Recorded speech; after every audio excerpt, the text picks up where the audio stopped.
ఇదిగో మా నాన్న వచ్చాడు, వెళ్ళిపో ప్లీజ్. మావయ్య గారిని పరిచయం చేయవా ప్లీజ్ ఇలా ప్లీజ్ ఎప్పుడు పట్టదు కాదు, నువ్వు రా చెప్తాను. ఇంత పొద్దున్నే ఎందుకు రమ్మన్నారా? నాకేం తెలుసండి, కూడా ఏడుస్తావు కదా.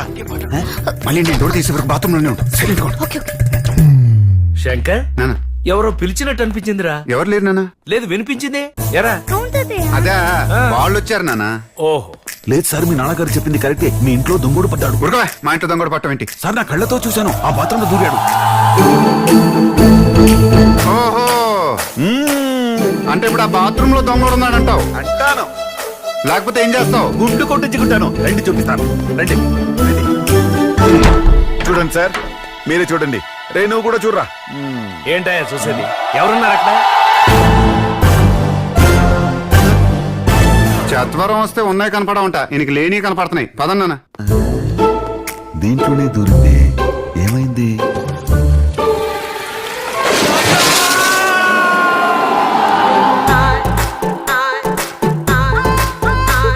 ఏంటయ్యా పెయింట్ అంతా అలా ముఖాన్ని పోసుకున్నావు? నేను వేసుకోలేదు సార్. మరి ఆ దొంగోడు. అసలు దొంగడు ఎక్కడ ఉన్నాడా? సార్, ఆ స్టోర్ రూమ్ లో దూరాడు. రండి చూపిస్తాను. ఓహో, బాత్రూమ్ అయిపోయింది, ఇప్పుడు స్టోర్ రూమ్ అన్నమాట. అలా పరిగెత్తకండి, జారి పడతారు. పట్టం కాదు సార్, పట్టుకుని తీతాను.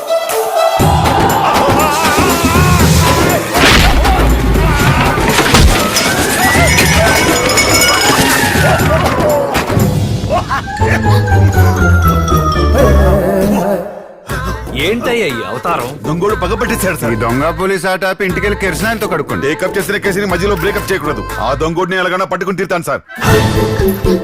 అదిగో పైకి వెళ్తున్నాడు. గ్రౌండ్ ఫ్లోర్ కి ఇలా అయిపోయారు, పై ఫ్లోర్ కి వెళ్తే ఏమైపోతారో. ఏమైనా వదిలిపెట్టే సమస్య లేదు. కిటికీ తెరిచిందంటే ఇట్టి వెళ్ళుంటాడు. పూర్తిగా లేదు, తొక్కలేదు.